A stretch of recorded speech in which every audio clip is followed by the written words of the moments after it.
Assalamualaikum warahmatullahi wabarakatuh. Bismillahirrahmanirrahim. Alhamdulillahi rabbil alamin, wassalatu wassalamu ala ashrafil anbiya'i wal mursalin Sayyidina Muhammadin wa ala alihi wa sahbihi ajma'in.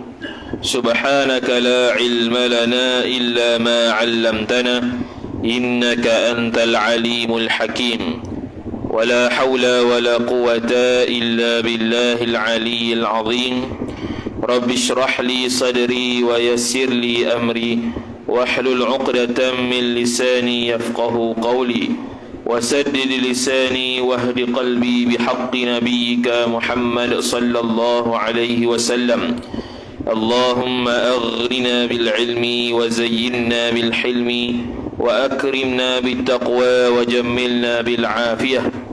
نوينا التعلم والتعليم والتذكر والتذكير صلى الله عليه وسلم ودعاء إلى الهدى والدلالة على الخير ابتغاء وجه الله مرضاته وقربه وثوابه سبحانه وتعالى آمين يا رب العالمين.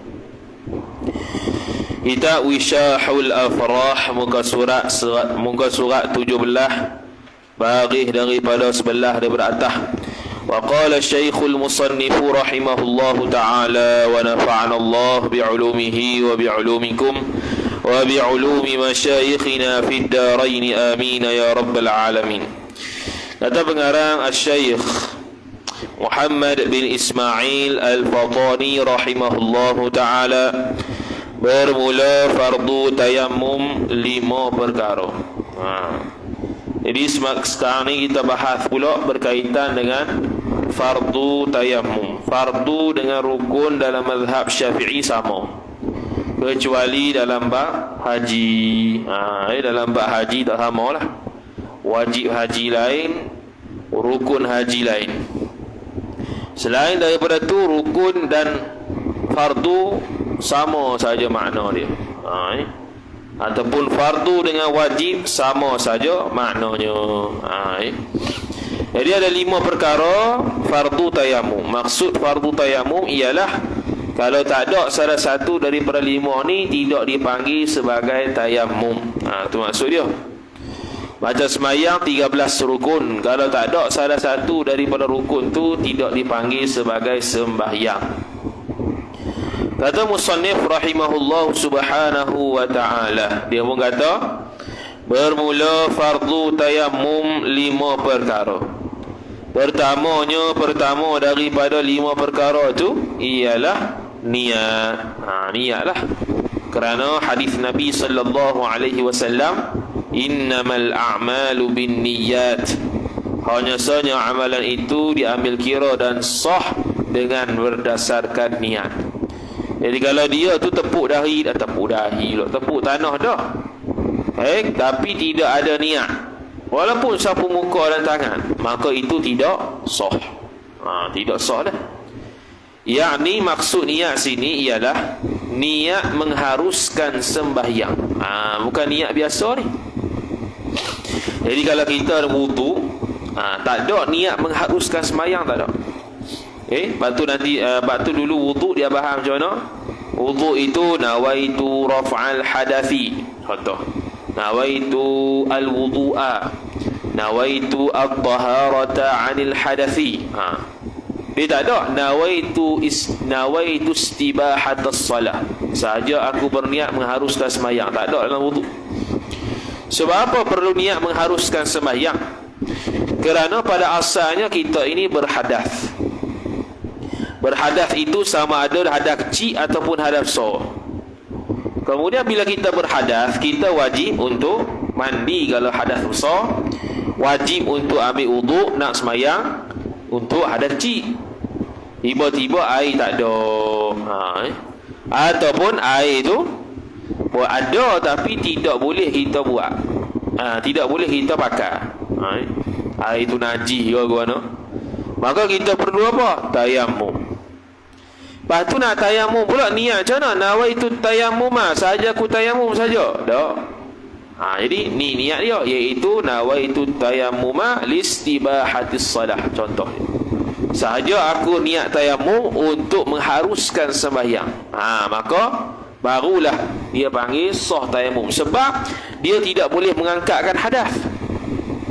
Tayammum tidak boleh mengangkatkan hadas, sebab yang mengangkatkan hadas ialah air. Begitu juga mengangkatkan najis, iaitu air. Kecuali ketika istinja ada batu lah, ataupun umpama batu. Jadi sekarang debu tanah tidak mengangkatkan seseorang itu daripada hadas, tidak menghilangkan seseorang itu daripada hadas. Maka dia perlu niat mengharuskan sembahyang. Maknanya apa? Maknanya dia tak angkat hadas lagi, tapi ni untuk haruskan sembahyang. Sebab kalau bersembahyang dalam keadaan berhadas, hukum dia haram. Sembahyang dalam keadaan berhadas besar ataupun hadas kecil, hak tu hukum dia haram. Sebab tu dia niat mengharuskan sembahyang. Ataupun tawaf, niat untuk mengharuskan tawaf. Itu cara untuk niat tayammum. Ataupun menyentuh mushaf. Sebab menyentuh mushaf bagi orang yang berhadas kecil dengan berhadas besar tidak boleh sentuh mushaf, pada hukum dia adalah haram. Dan umpamanya mana-manalah seperti contoh. Jadi dia niat mengharuskan sembahyang, niat mengharuskan tawaf, niat mengharuskan mengangkat Quran dan sebagainya. Contoh niatnya nawaitu tayammuma listibahati fardhis salati. Ini contoh bahasa Arab, iaitu sahaja aku tayammum kerana mengharuskan fardu sembahyang. Itu niat dia. Sahaja aku mengharuskan fardu sembahyang. Okey. Ataupun nawaitu tayammuma listibahatis salah, tanpa ada fardu. Sahaja aku tayammum kerana mengharuskan sembahyang. Noktah. Maka pada niat yang pertama disembahyang dengan tayammum itu fardu dan beberapa sunat. Dan pada yang keduanya, iaitu niat yang kedua tadi, sembahyang dengan niat yang kedua akan sunat juga, tiada fardu. Noktah. Sekarang ni dia nak bahas berkaitan dengan martabat niat. Jadi bila seseorang itu tayammum, maka dia ada martabat niat. Martabat niat ni mana tingkatan ni lah. Dia ada nombor 3, atas sekali nombor 1, nombor 2, nombor 3. Contoh nombor pertama ialah dia kata niat hak pertama tadi, nawaitu tayammuma listibahati fardhis salah. Sahaja aku tayammum untuk mengharuskan fardu sembahyang. Jadi niat begini lebih besar daripada niat selain daripada niat ni. Sebab apa besar? Sebab dia niat fardu sembahyang. Bila fardu sembahyang masuk sekali sunat. Masuk sekali sunat. Itu martabat pertama. Tapi kalau dia niat hak nombor 2, nawaitu tayammuma listibahatis salah saja. Sahaja aku bertayamum untuk mengharuskan sembahyang tanpa diqaid dengan fardu. Maka dia hanya boleh sembahyang sunat saja dengan tayamum itu, tak boleh sembahyang fardu. Tak boleh. Sebab dia martabat dia yang kedua. Martabat niat dia jatuh nombor 2. Begitu juga balas tawaf, sama juga. Kalau dia niat sahaja aku mengharuskan, niat tayamum untuk mengharuskan tawaf fardu, maka boleh masuk sunat. Tapi kalau tawaf sunat, tak boleh masuk fardu. Itu martabat niat. Hanya berlaku pada tayamum. Adapun wuduk biasa ni tak berlaku lah. Wuduk biasa yang kita duk ambil ni tidak berlaku begitu. Dan kalau kita bertayamum dengan niat yang pertama tadi, sahaja aku bertayamum kerana untuk menunaikan fardu sembahyang, maka dia boleh melaksanakan satu sembahyang fardu walaupun qada sekalipun, dan juga boleh buat beberapa sembahyang sunat walaupun sejuta rakaat sekalipun. Selama mana tidak batal tayamum tu, boleh buat sembahyang sunat, boleh buat. Bila masuk waktu lain nak sembahyang fardu lain, kena buat tayamum lain pula. Ataupun dalam sembahyang zuhur tu, dalam waktu zuhur pukul 1, kita nak sembahyang 5 fardu. 2 sembahyang zuhur, 1 sembahyang zuhur, yang 4 lagi sembahyang qadha. Sembahyang qadha yang fardu. Maka kita kena buat 5 kali tayamum, sebab 5 kali sembahyang. 5 tu 5 sembahyang fardu. 1 sembahyang zuhur, 4 sembahyang qadha fardu. Maka setiap sembahyang tu dia perlu tayamum baru. Tu kalau tayamum. Kemudian dia kata, habis dah selesai. Kemudian maka khutbah Jumaat seperti hukum fardu. Fardu apa? Fardu sembahyang. Khutbah Jumaat seperti hukum fardu. Maksud dia apa? Kalau seorang sembahyang Jumaat dengan pakai tayamum, contohlah, dengan pakai tayamum untuk khatib kita tu, pakai tayamum. Contoh kita kata di tempat itu tidak ada banyak air. Maknanya dalam setahun ada 2 bulan air, 10 bulan tak ada air. Maka kalau dia tayamum, sah tayamum dia, tak payah ulang balik qadha sembahyang. Sebab dia panggil tempat dia itu berada pada tempat yang ghalibnya tak ada air. Kebiasaannya tak ada air. Maka bila ada air semula tak wajib qadha. Jadi orang macam ni sah dibuat imam. Dan dia pula jadi tuk imam dan tuk khatib semua Jumaat. Sekarang ni dia khutbah. Dia khutbah, alhamdulillah wassalatu wassalamu ala rasulillah, usikum wa iyaya bitaqwallah. Buat dah tahu rukun tu. Lepas tu duduk. Naik pula khutbah kedua, alhamdulillah wassalatu wassalamu ala rasulillah, usikum wa iyaya bitaqwallah, qul huwallahu ahad, Allahumma ighfir lil muslimina wal muslimat. Habis dah khutbah. Dalam masa tak sampai seminit. Lepas tu dia khutbah ni, tadi khutbah ni dalam keadaan dia tayamum lah. Dia tayamum sebab khutbah mesti dalam keadaan suci. Lepas tu nak sembahyang Jumaat. Nak sembahyang Jumaat fardu yang baru, dia kena ambil tayamum pula. Dia kena ambil tayamum pula tu imam tu. Sebab apa? Ni khutbah Jumaat seperti hukum fardu. Bila hukum fardu, tayamum untuk satu fardu. Maka tidak bolehlah dia tu khutbah Jumaat dengan sembahyang dengan satu tayamum, tak boleh. Dia kena 2 kali tayamum. Jadi kena ambil siap-siap lah tanah tepi tu. Kejap tayamum tu, tak putus muallak Bukan suruh 3 kali sapu, sekali muka, sekali tangan, habis selesai dah. Tak putus muallak pun, sekejap sangat. Yang pergi buat lama tu salah dia lah. Sama juga jamak, sembahyang jamak takdim, jamak takhir. Tempat musafir tu itu tak ada air, contoh. Itu pun tayamum lah. Sembahyang zuhur 1, sembahyang asar 1. Kalau untuk jamak takdim, maka janganlah dia itu bercerai masa yang panjang, jangan. Sebab dia kena mualat juga. Jadi dia kena ambil cepat-cepat lah kalau dia nak buat jamak takdim, supaya tidak putus mualat. Sekurang-kurangnya dari start salam yang rakaat sembahyang pertama nak ke takbiratul ihram sembahyang kedua, sekurang-kurangnya 2 rakaat hak paling ringan. Tu masa yang boleh diberi kelonggaran. 2 rakaat yang seringan-ringannya. Maksud seringan-ringan ni 2 rakaat buat rukun saja. Banyak mana masa tu, masa itulah yang dibenarkan syarak. Lebih daripada tu putus mualat. Jadi kalau orang macam ni biasanya buat jamak takhir tak ada isu. Jamak takhir sebab syarat 2 saja. Pertama ialah kena niat sembahyang itu pada waktu yang pertama, waktu zuhur atau maghrib.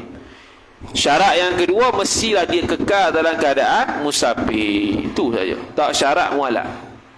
Jadi kalau untuk mustautim lah, untuk jamak takhir boleh nak buat lambat sikit.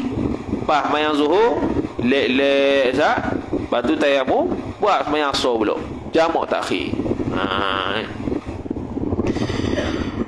Dan beberapa sunat. Tadi khutbah Jumaat seperti hukum fardu. Bersalahan sembahyang jenazah. Sembahyang jenazah seperti hukum sembahyang sunat. Sembahyang jenazah pula hukum dia apa? Fardu kifayah. Maksud fardu kifayah, seorang buat selesai semua. Tu imam malah mari, tu bila malah mari, tu siok mari. Dialah yang mandikan seorang dia, dialah yang kapankan seorang dia, dialah seret mayat ke depan, dia sembahyang sendiri, dia tanam sendiri. Tak apa. Semua terlepas belaka dah. Semua terlepas belaka dah. Kalau tak buat semua orang, maka hukum dia dosa semua. Dan kalau dia berada pada satu kampung yang dia seorang yang ada, orang lain tak ada, kemudian ada orang mati, wajib fardu ain dia urus mayat tu. Wajib fardu ain dah, bukan fardu kifayah. Batu sekarang ni bila dia kata fardu kifayah wajib, tapi dalam bab ni dia pada maqam hukum sunat. Maksud dia, kalau seseorang itu tayamum, boleh sembahyang jenazah beribu-ribu kali. Sebab apa? Walaupun dia fardu, tapi tarah dia macam sembahyang sunat dalam bab tayamum. Jadi dia boleh ambil tayamum sekali, sembahyang jenazah 400 juta kali. Seorang 1 kali. Ada 400 juta orang mati, dia pun sembahyang 400 juta kali. Boleh selama mana tidak batal tayamum dia. Dan dikiaskan niat menyentuh mushaf dan tawaf dengan mengharuskan keduanya, kedua menyentuh mushaf dan tawaf. Kiaslah sendiri. Kalau untuk sentuh mushaf dengan sentuh tawaf, niat dia ialah sahaja aku mengharuskan tawaf. Tapi kalau tambah fardu tawaf, maka dia boleh buat tawaf fardu, boleh buat tawaf sunat. Tapi kalau niat tawaf saja, maka hak sunat ya boleh, fardu kena niat lain. Dan keduanya habis itu bab niat. Dan keduanya, kedua daripada 5 perkara rukun tu, memindahkan tanah kepada anggota. Pindah tanah, intiqal. Start daripada bawah, tanah tu kat bawah. Tanah sini debu tanah bukan tanah tempet pak kali tu, bukan. Ya, nak debu tanah. Bila kita tepuk tu, pak ada debu dia. Hak tu yang calik muka. Jadi kita tepuk, lepas tu on the way pindah tu. Tu rukun yang kedua. Tu rukun yang kedua. Dan jika ditanahkan tangan seorang akan debu. Dan jika ditahankan tangan seorang akan debu yang dibawa oleh angin dan disapukan mukanya seorang, memadai ia tayamum. Noktah. Masalah. Sekarang ni contoh dia duduk Mesir. Mesir ni jenis angin ribut pasir. Bukan angin ribut cerita ni, tak ada pasir. Jadi dia pergi Mesir, ada ribut pasir. Jadi bila ribut pasir, dalam masa yang sama dia waktu tu tak ada air, maka dia nak tayamum lah sembahyang. Tengok ribut pasir mari, kerang. Dia pun tak letak tangan dia untuk ambil tanah tersebut. Dia biar yang muka dia kena tanah debu pasir tadi. Maka hak tu tidak sah. Itu tidak sah. Sebab apa? Sebab tidak ada pindah tanah tu. Pindah debu tanah tak ada. Daripada tangan ke muka tak ada. Tapi kalau ribut pasir mari, dia bukan setakat tadah muka, dia ambil debu pasir tu, pak masuk calik muka. Hak tu sah. Hak tu sah. Contohlah angin kita dekat Malaysia ni, angin dia berdebu. Contohlah angin berdebu hasil daripada tanah kat tepi rumah kita. Contohlah. Lepas tu kita pun, angin tu kita pun ambil tangan kita, pak masuk ke sapu muka. Sah tak? Sah. Sebab itu ada pemindahan daripada satu ke muka dia. Tapi kalau biar muka dia gitu, walaupun berdebu habis sekalipun, tak sah. Sebab tidak ada pemindahan debu tanah ke muka. Dan wajib disertakan niat tayamum yang tersebut pada permulaan memindahkan tanah, yang ni memindahkan debu tanah. Start tepuk tu, nak pindah ni, nak pindah. Situ niat dah. Situ niat dah. Niat, pak, niat lagi, pak, habis. Sekejap ya.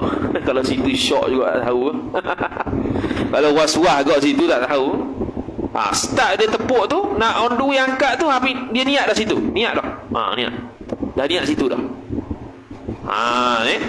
Dan bukan setakat itu, bahkan dikekalkan niat seorang hingga menyapu satu suku, satu bahagian daripada mukanya muka seorang. Ni pandangan mu'tamad. Di start kita tepuk tu, niat dah, niat, kekalkan niat tu sampai sama muka, selesai. Itu atas pandangan mu'tamad mazhab Syafi'i. Kalau pandangan kedua,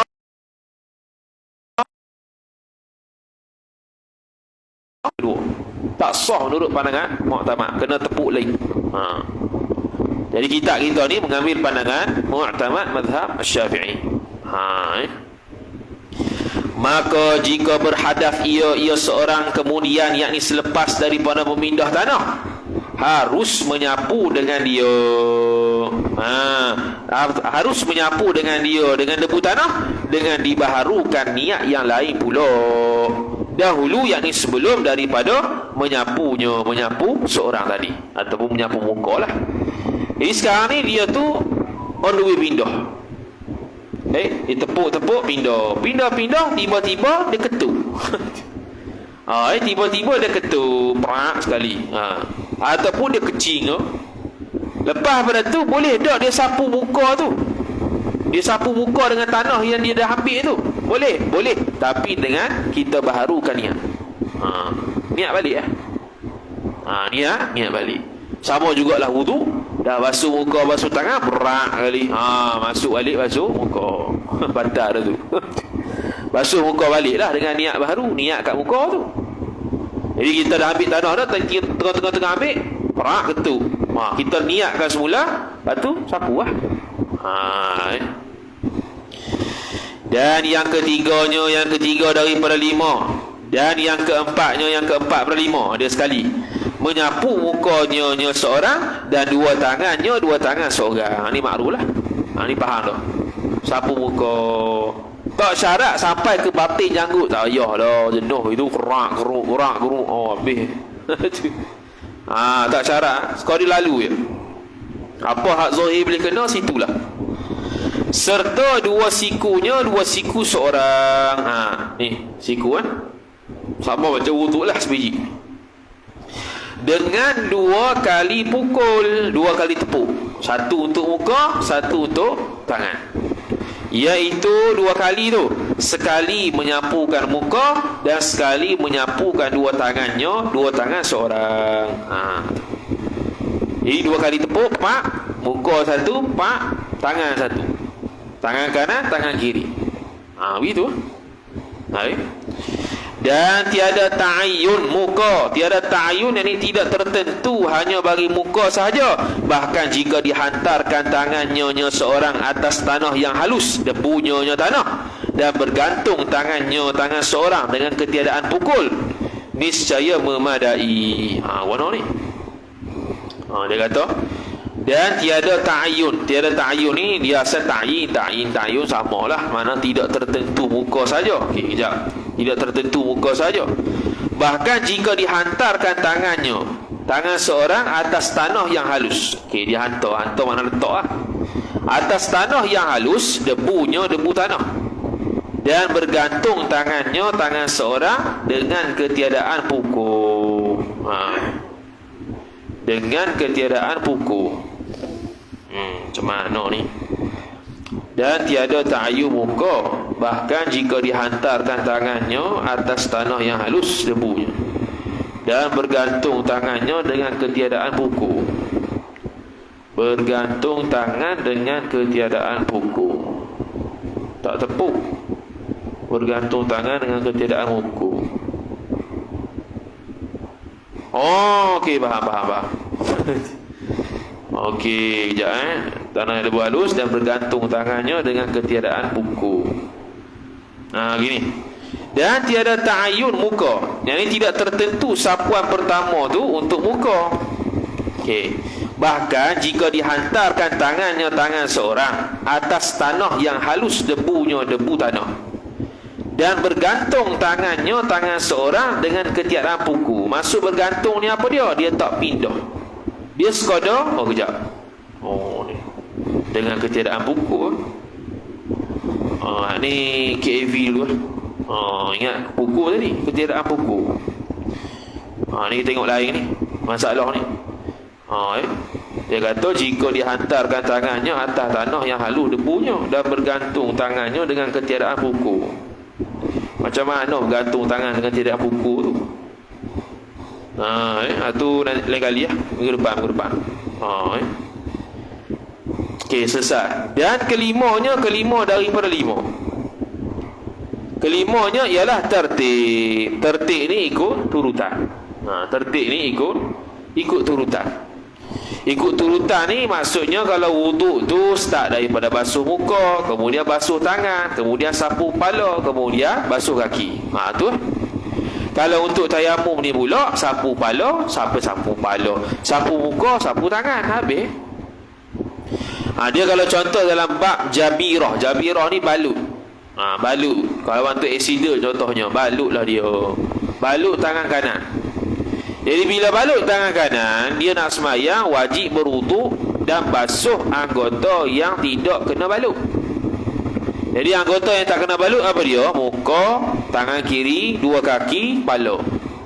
Jadi wajib basuh, bukan tayamum terus dah. Tayamum terus tidak sah lah. Dia wajib basuh muka dulu. Okey, basuh dah 3 kali. Tiba-tiba giliran tangan kanan. Tangan kanan balut ni tak boleh basuh, maka dia perlu tayamum. Tayamum di sini maksud apa dia? Sapu muka, sapu dua tangan. Bukan sapu tangan saja. Bukan sapu tangan kanan saja, bukan. Ataupun balut di kaki. Basuh belakang, tiba di kaki, nak tayamum. Tayamum kat kaki, bukan. Duk sapu debu tanah kat kaki, bukan gitu. Tu bukan tayamum. Tayamum ni ialah sapu debu tanah di muka dan dua tangan, walau bagaimanapun tempat kita luka. Yang mana tak boleh kena air, maka sapu muka, dua tangan. Contoh kepala kena balut, tak ada ruang rambut pun yang tersisa. Tak boleh lah sapu kepala, ganti dengan tayamum. Apa maksud dia? Sapu muka, sapu dua tangan. Begitu. Mandi wajib ada kaki balut ada kaki balut. Ataupun kita kata kaki dua, tangan dua, balut belaka. Lepas tu kita junub pula. Kena mandi wajib. Maka wajib kena air hak yang tak balut saja. Lepas tu hak balut, tayamum. Tayamum macam mana? Sapu muka, dua tangan. Lepas tu kena buat 4 kali. Tak payah. Sebab apa? Sebab kalau mandi ni, anggota dia kira satu je. Itu satu badan tu satu anggota. Maka tidak perlu tayamum 4 kali. Dia tak macam wuduk. Wuduk ni anggota tangan, kepala, muka, kaki beza-beza. Jadi kalau contoh kaki yang kena balut dan tangan yang kena balut, maka dia kena 2 kali ya. Kalau tangan kanan kena balut, tangan kiri kena balut, kaki kanan kena balut, kaki kiri kena balut, 4 kali tayamum. Tu kalau wuduk. Tapi kalau untuk mandi wajib, tidak perlu 4 kali. Sekali sudah. Sebab dia panggil benda yang mandi ni, berkait dengan mandi ni, anggota dia kira satu. Maka wajiblah didahulukan menyapu muka seorang. Bila kata tertib, wajib sapu muka dululah. Kemudian menyapu dua tangan seorang. Lepas sapu muka, sapu tangan pula. Sapu muka, sapu tangan. Betul? Habis Sama ada tayamum daripada hadas kecil atau hadas besar, sama saja. Bukan bermaksud kalau orang tu tayamum daripada hadas besar, guling tanah. Bukan. Guling tanah. Tu berlaku zaman Nabi SAW. Sahabat buat gitu. Dia guling tanah. Dia tak tanya Nabi, guling tanah. Padahal tu bukan tayamum. Tayamum lagu mana? Sapu muka, sapu dua tangan. Lesat. Atau daripada mandi sunat. Contoh sembahyang Jumaat tak ada air, maka kita pun tayamum. Tayamum untuk ganti mandi sunat. Air raya dua pasal pula tak ada air. Air mineral habis, air semua habis, tinggal lauk je siap, air habis semua. Maka kita pun tayamum untuk mandi sunat, ganti mandi sunat raya. Gitu. Dan lain daripada hadas kecil, hadas besar dan mandi sunat. Dan ditambahi di dalam Majmu' ni kitab Imam Nawawi. Dia ambil daripada kitab Al-Majmu' Syarah Al-Muhadzab. Dia kata tambah yang ke-6, iaitu 6 tu 5 yang tersebut. 5 had yang lepas yang kita sebut tu lah. Kemudian tambah dan mengkosakkan tanah. Kosak tanah mana yang kita nak ambil? Tanah belambak sini, tanah belakang. Tanah mana yang kita nak ambil ni? Oh sini. Situ lah. Tu rukun yang ke-6. Imam Nawawi tambah dalam Al-Majmu' Syarah Al-Muhadzab. Jadi dia kosak tanah mana yang dia nak ambil untuk tayammum. Cuma hak tu biasanya tak ada lah dalam kitab-kitab lain. Ini tambah yang ke-6. Dan di dalam Raudah, kitab sama juga, kitab Imam Nawawi, tapi namanya Raudatul Talibin. Raudatul Talibin wa Umdatul Mufti. Itu nama kitab dia. Dia kata 7 pula. Ada 7 fardu tayamum. Iaitu 7 tu 6 yang tersebut tadi. Kemudian dan tanah. Tanah tu rukun dah. Tanah tu rukun dah. Lepas tu kosak tanah pula rukun yang kedua. Tu ditambah dalam Raudah dan dalam kitab Majmu'. Tanah tu sendiri sudah rukun. Kemudian kosak tanah tu rukun pula. Ini dalam kitab Al-Majmu' dan Raudah. Mana rukun tayamum pun ada khilaf lah. Ada khilaf. Dan jangan dikerjakan 2 fardu dengan tayamum yang satu. Mayang maghrib, mayang isyak, buat dalam satu tayamum. Tak boleh. Tidak sah isyak tadi. Jadi kalau semayang maghrib, satu tayamum. Lepas tu sehari isyak ambil lagi. Kalau tayamum.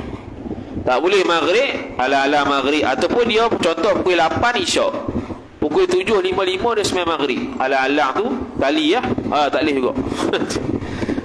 Untuk satu fardu. Bahkan kita kata tadi, kalau dalam semayang zuhur, dalam waktu zuhur dia nak semayang 5 waktu yang fardu. 1 semayang zuhur tunai, 4 yang qada. Hak tu pun 5 kali tayamum. Kemudian kata musannif rahimahullahu ta'ala, bahkan dikerjakan satu fardu juga, satu fardu saja, yakni walaupun qada sekalipun, qada, semayang qada fardu juga satu juga. Dan barang yang dikehendaknya daripada segala sunat. Okey, satu fardu. Okey, satu fardu, satu. Okey, dapat dah satu fardu. Kemudian dan mana tadi? Dan barang yang dikehendaknya seorang daripada segala sunat yang sudah masuk waktunya, waktu semayang sunat dahulu, yakni sebelum daripada tayamum. Dia boleh buat semayang sunat berapa banyak sekalipun, asalkan semayang sunat tu dah masuk waktu. Semayang sunat tu dah masuk waktu. Kalau semayang sunat tu tak masuk waktu, tak boleh lagi. Contoh nak semayang duha. Contoh dia apa? Nak semayang duha, subuh dia tayamum. Lepas tu pukul 6.45 tak masuk waktu duha lagi, dia pergi tayamum siap-siap. Sebab sehari nak semayang duha, tak boleh. Sehari 7.30 masuk waktu duha, baru ambil tayamum lain. Sembahyang apa lagi? Sembahyang, contohnya sembahyang gerhana. Kita dijadualkan sembahyang gerhana bulan pukul 10 malam. Tiba-tiba pukul 10 tu start gerhana, maksudnya pukul 10 tu start gerhana, tiba-tiba 9.45 ambil dah tayamum. Tidak sah, kerana belum terjadi gerhana. Kerana masuk waktu sembahyang gerhana ialah ketika gerhana masuk. Bila gerhana mula-mula timbul, hak tu baru start boleh tayamum untuk sembahyang. Untuk apa? Untuk sembahyang. Jadi sembahyang sunat yang berwaktu pun boleh digunakan berapa banyak sekalipun sunat. Sembahyang sunat yang kita nak buat dengan satu tayamum, dengan syarat sudah masuk waktu untuk sembahyang sunat tersebut. Tetapi jika adalah sembahyang yang keduanya, yang kedua daripada dua lah, itu mu'adah. Mu'adah ni dia ulang. Mu'adah ni ulang, sembahyang ulang. Maka dihimpunkan akan dia, akan mu'adah itu serta dengan asalnya. Dengan asal ni mana asal sembahyang hak pertama. dengan tayamum yang satu. Okey, sekarang ni dia semayang isyak Jumaat dah. Balik rumah tengok bini tak semayang lagi. Dia pun nak semayang lagi. Tadi isyak tu dah tayamum dah. Lepas tu sekali nak semayang isyak dengan bini di rumah pula. Kena tayamum lain tak? Tak payah. Tu dia panggil semayang ulang. Mu'adah. Semayang mu'adah lah, ulang. Walaupun dia niat nanti semayang dengan bini dia, na usalli fardal isya'i. Fardal isya'i. Fardu, dia niat fardu kok. Lepas tu tambah i'adatan. Kerana ulang. Lillahi ta'ala. Kena ambil tak tayamum lagi? Tak payah. Sebab apa tak payah? Kerana sembahyang mu'adah, sembahyang ulang tu jatuh sunat. Sunat ya. Hakikat dia tu sunat walaupun kita niat fardul isya'i. Kalau kita tak niat fardu isya' ketika sembahyang ulang, tak sah pula sembahyang kita. Sebab dia tu asalnya fardu, tapi perbuatan ulang kita sunat. Maka boleh dengan satu tayamum. Boleh dengan satu tayamum. Boleh berapa kali ulang sembahyang ni? Sekali saja. Kecuali sembahyang minta hujan, itu berjuta kali boleh. Kalau sembahyang jenazah kita buat 2 kali atas mayat yang sama, sembahyang yang kedua dia panggil sembahyang mutlak. Dia tak panggil sembahyang jenazah dah. Sembahyang jenazah pun tak boleh buat 2 kali. Untuk orang seorang lah. Untuk seorang je. Untuk kita mayat yang seorang. Kalau mayat tu tempat lain pula, kita sembahyang tempat lain, tu fardu lain lah pula. Ni orang yang sama, mayat yang sama, kita sembahyang 2 kali. Hak yang pertama tu sembahyang jenazah, hak yang kedua sembahyang sunat mutlak. Tidak sah sebagai sembahyang jenazah, hanya sah sebagai dikira sembahyang mutlak. Kalau buat jugalah. Jadi kalau timbul persoalan, boleh ke dok buat sembahyang jenazah banyak kali? Boleh tu boleh, tapi hak yang kedua tu tidak boleh. Dia tidak dikira sebagai sembahyang jenazah, dikira sembahyang sunat mutlak. Saja-saja nak ulang sembahyang boleh tak? Boleh. Kalau nak buat dah sembahyang jemaah dah, mayang lagi jemaah lain, boleh. Boleh. Sama ada sembahyang jemaah yang nombor 2 lebih sedikit jemaah daripada yang pertama ke, atau yang kedua lebih banyak ke, boleh dah ke. Contoh kita sembahyang sini isyak, habis awal balik rumah ada masjid pula. Masjid tu kuliah dia ada penceramah 2, 8.45 baru sembahyang. Kita pun sembahyang lagi, boleh? Boleh. Tapi niat i'adah, niat ulang sembahyang. Itu sekali ya, sekali. Sama juga sembahyang sunat. Sembahyang sunat yang dituntut untuk berjemaah boleh untuk i'adah sembahyang, boleh untuk ulang sembahyang.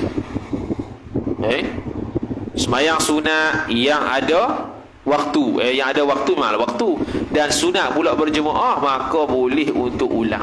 Boleh. Sembahyang raya nak ulang, boleh. Yang kedua niat i'adah, yang pertama sunat raya lah. Yang kedua niat ulang sembahyang raya, boleh. Sebab apa? Sebab dia tu sembahyang sunat berwaktu, lagi pula disunatkan untuk berjemaah, maka dia tu boleh untuk i'adatus salah, boleh untuk ulang sembahyang. Dan jika diniatkan padanya pada sembahyang mu'adah, sembahyang ulang tu akan fardu sekalipun. Sebab apa dia kata begini? Kerana dalam perbahasan sembahyang ulang ada khilaf ulama, kena niat fardu ke tidak. Sebab dia kan sembahyang fardu dah, ulang ni kena niat fardu ke tidak, khilaf. Pandangan mu'tamad niat fardu juga, tapi jatuh hukum sunat. Jatuh hukum sunat. Wallahu ta'ala a'lam. A'udzu billahi minasyaitonir rajim. Bismillahirrahmanirrahim. Alhamdulillahi rabbil alamin, wassalatu wassalamu ala asyrafil anbiya'i wal mursalin sayyidina Muhammadin wa ala alihi wa sahbihi ajma'in. Allahumma zidna ilma warzuqna fahma. Allahumma zidna ilma warzuqna fahma. Allahumma zidna ilma warzuqna fahma. Wa sallallahu ala sayyidina Muhammad wa ala alihi wa sahbihi wa baraka wa sallam. Walhamdulillahi rabbil alamin. Wassalamu alaikum warahmatullahi wabarakatuh.